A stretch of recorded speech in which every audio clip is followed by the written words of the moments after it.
City of Derry Airport has operated on the basis of a public subsidy, mainly from the ratepayers of Derry, over recent years. In other words, the Ryanair operation has been dependent on state subsidy, on money from the state sector. And now that they've accumulated all the money from the people of Derry, of the state generally, they walk away. We shouldn't be too surprised at that. I mean, companies like Ryanair have got no sentimental attachment whatsoever to the places they operate from. If the airport is to survive, we have to hope that it survives, if only because of the jobs, the people who work there. If it's to survive, it is going to require a public subsidy into the future, and probably more public subsidy than it's had in the past. Whether that's forthcoming in the current climate, it's very difficult to say, but certainly the effort should be made and the demand should be put as strongly as possible that the executive take whatever steps are needed to keep the airport open.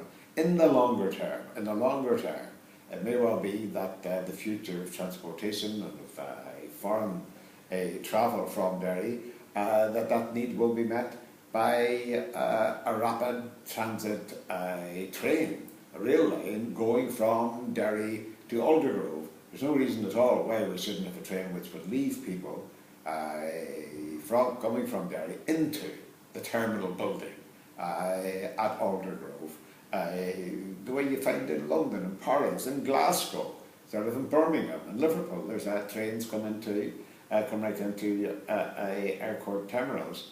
And I think if Derry people could do that, cutting out the need for driving a car to the airport, of the difficulty and the time-consuming nature of the parking experience, the cost of parking, which sometimes can exceed the cost of the airfare.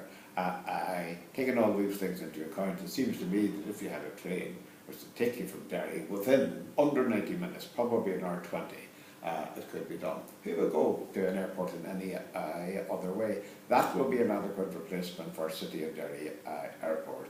I believe it should be kept open. It was opened to great applause from all the great and the good in Derry who supported the subsidy of it and so forth. They should be now supporting a greater state investment in City of Derry Airport. Otherwise we won't have a proper rail link. We don't have. And the people, incidentally, the people who will suffer most from this, who will be most affected by it, will probably be young people from Derry who are studying across the water, particularly in Liverpool, where there's quite a large cohort of Derry students. And they had to go abroad and go across the water because Derry couldn't provide them with a university place. And that's the result of the marginalisation of Derry out in the western fringes.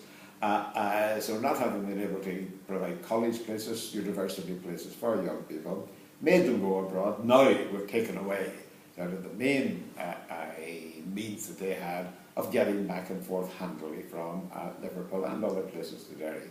So all in all, it's a very bad day for Derry, and as I say, that the state must weigh in, and by the state I mean not just Derry Council, but the executive and the British government.